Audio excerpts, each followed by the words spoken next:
Hello friend, Ayesha ওয়ার্ল্ডে তোমাদের সকলকে জানাই স্বাগত। আজ আমি রান্না করছি পেশোয়ারি মাংস। তো তার জন্য আমি ফ্যাটি মাটন নিয়ে নিয়েছি, কারণ ফ্যাটযুক্ত মাংসতে এই পেশোয়ারি রান্নাটা ভালো হয়। তো মাংস আমি ক্লিন করে একটা প্রেশারের মধ্যে নিয়ে নিয়েছি। এবার আমি অ্যাড করব গোটা গরম মশলা,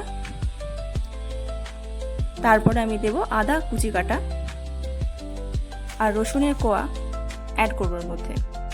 আমি এখানে পেস্ট মশলা কিছু ইউজ করিনি, সব গোটা দিয়েছি। আর এই রান্নাটা কিন্তু তেল ছাড়া হবে। তারপরে আমি গুঁড়ো মশলা দেব, লঙ্কা গুঁড়ো দিলাম, জিরে গুঁড়ো দেব, ধনে গুঁড়ো, গোটা জিরে, আর দেব পরিমাণ মতো লবণ।